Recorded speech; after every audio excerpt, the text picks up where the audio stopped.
Lusako nabino bana Congo, diantoti la triple otep nabino ba peuple kamete. C'est toujours votre frère, la force des frappes kamites. C'est la force pharaonique. L'homme kamete avec dépendance spirituelle ancestrale. Où il y a connaissance et savoir.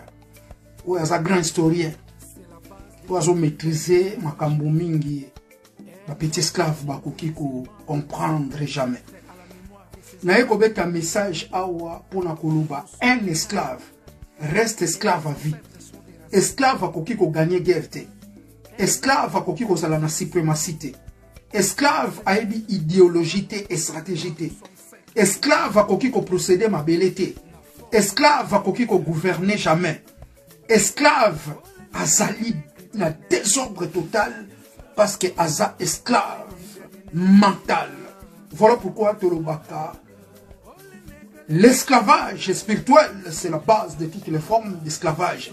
Tous les Nyangundwa Bakongolo, Bazalia, Azala Saper, Azala musicien, Azala ministre, Azala député, Azala Nyangundu, Bazab esclave.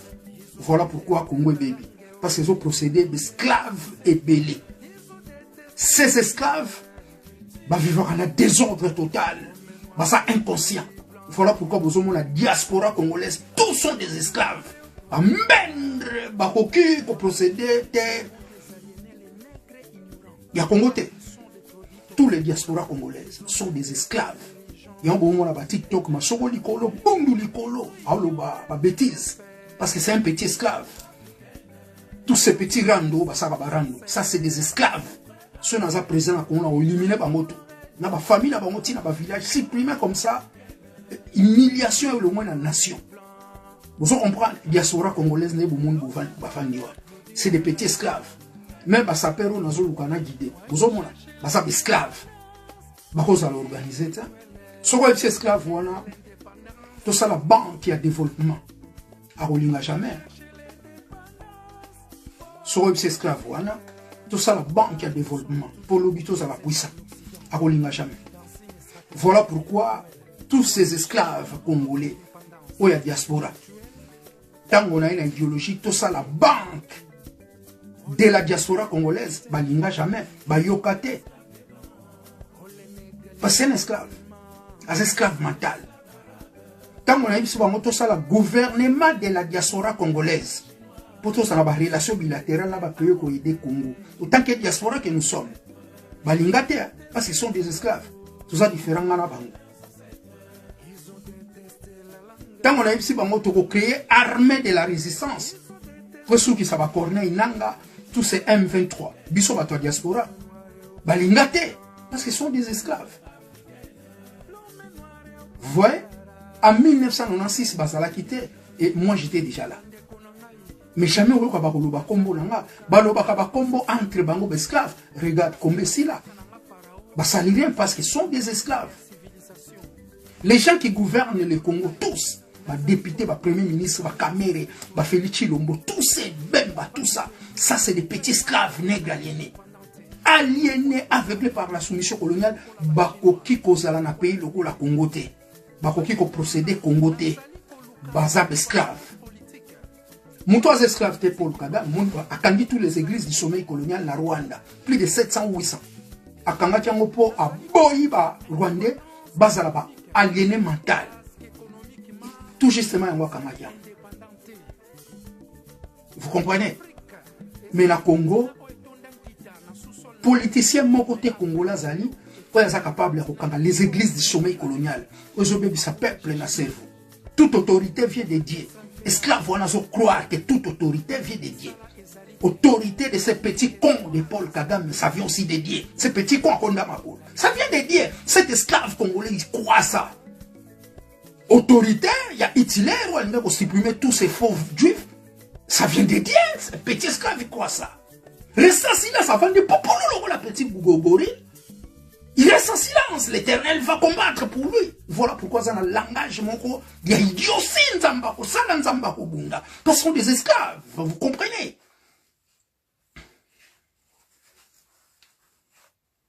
Félix Chilombo, Azofukama, Vital Kamer, Moutuna, c'est un esclave. Tout noir, musulman ou chrétien, c'est un esclave. Ah, idiot, c'est un esclave, il n'a rien compris. Vous comprenez? Je parle de spiritualité là. Vous êtes des cons, vous êtes des esclaves. Voilà pourquoi l'Afrique ne peut pas développer avec beaucoup d'esclaves comme ça. Pendant 64 ans, on créé armes pour la défense, des armes stratégiques. Là, ce n'est pas des esclaves.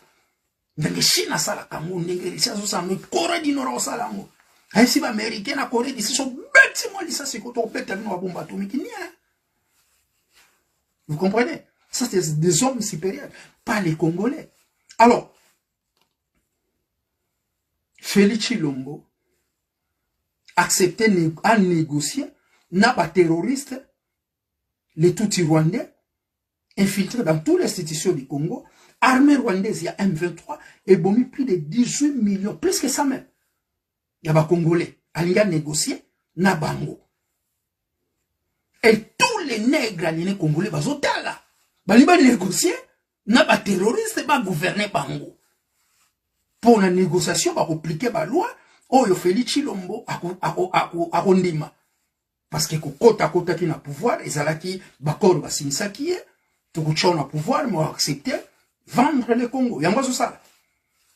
Honoré Ngwanda, mais des esclaves ne comprennent absolument rien. Un esclave, c'est un aliéné mental. À sa serpent, à la matoïté, à yoka solo, makila. Soit qui solo makila, monia moutoisa.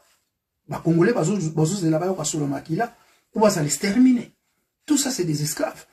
Vous ne pouvez pas négocier avec M23. Derrière M23, il y a Paul Kagame, il y a des Tutsis rwandais infiltrés dans toutes les institutions du Congo, il y a les impérialistes américains européens.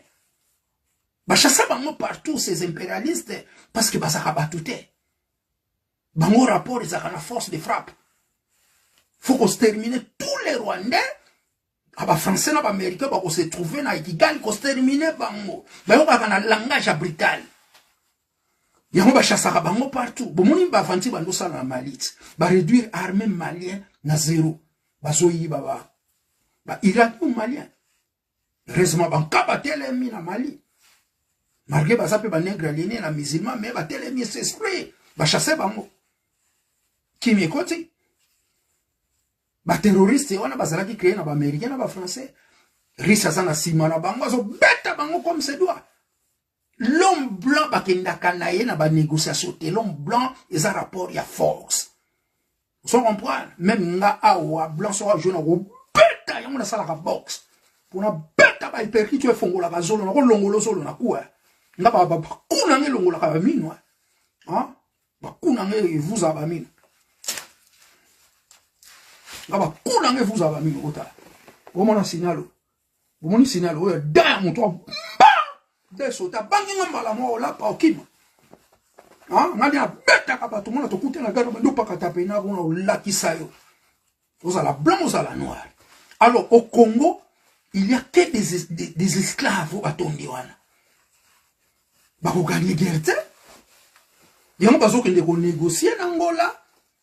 Et c'est Jean Lorenzo, président Angola, à sa katangé, c'est infiltré. C'est bien tant que José Eduardo Santos, à qui n'a pouvoir, on dit qu'on soit la décision. José Eduardo Santos a bombardé RDC. Tant que je défendre Laura Désiré Kabila, à ça qui n'a pas négociation, on dit que tel avion de chasse angolais ont bombardé, Rwanda, barré Rwanda. Vous comprenez? Mais Lorenzo, c'est un traître. C'est quelqu'un de Katanga, Azali pour soutenir l'occupation à Congo. Voilà pourquoi Boumounia Bundi jamais à Congo. C'est Boumounia Lorenzo a tindi armée angolaise aux bombardé. Jamais. C'est un infiltré. Tango dos Santos a tiré pouvoir, Azala qui déjà n'a qu'à armée. Bah, pour na qui est? Pour permettre cette balkanisation à Congo, à Kobungela Congo, si pour na Lorenzo. Il y a toujours des négociations, Azan nenge moko na Etienne Kitsekedi. Baza bango na Félix Tshilombo. Peuple congolais beaucoup négocier na ba terroristes.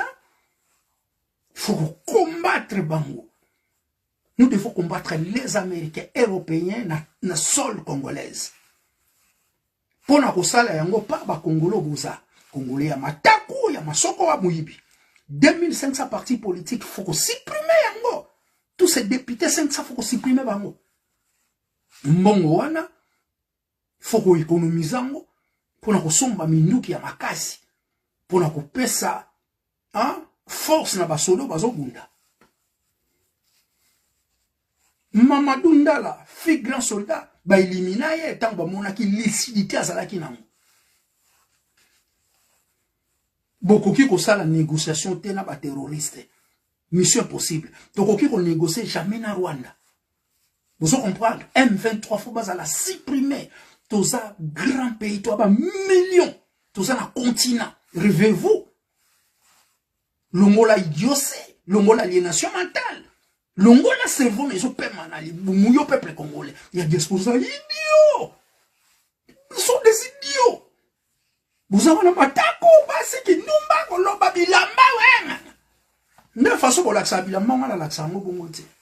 Na ili bino haute couture mais mon botika li kaka ba prêt à porter. Ba masolo moko limite sur la taba yo pour la tiki monopo oh ma yelete. Tu es pas intelligent, tu es petit esclave.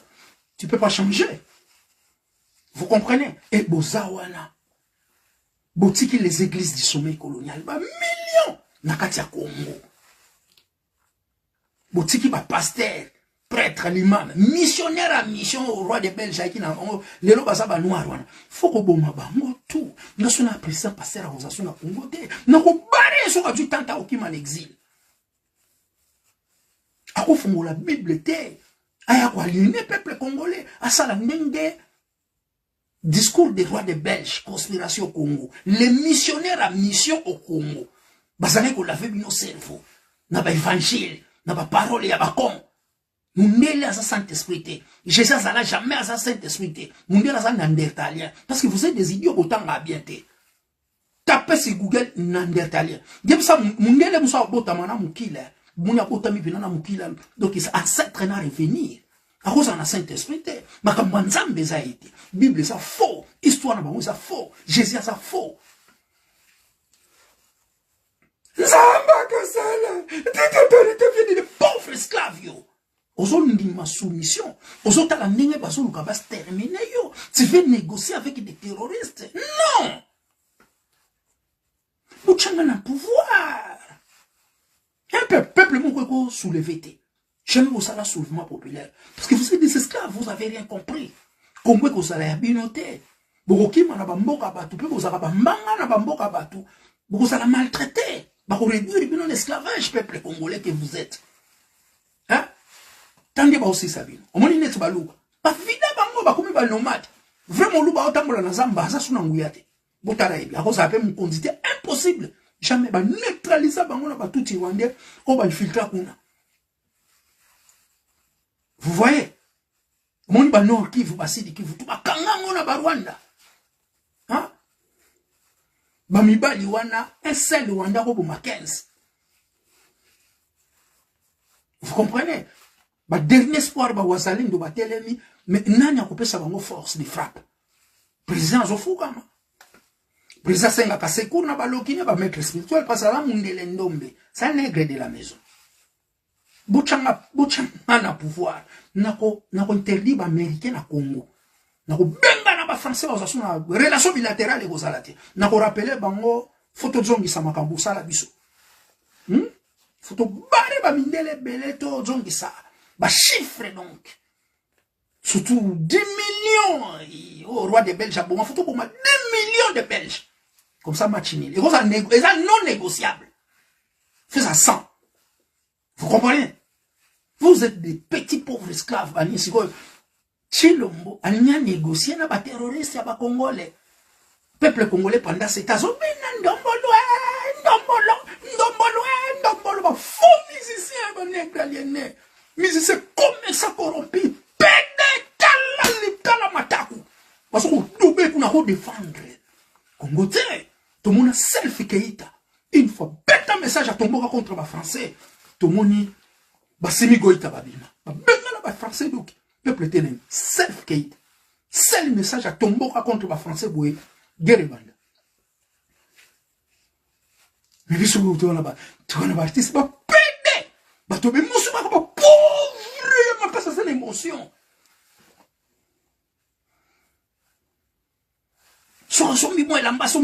Pauvre esclave, danger.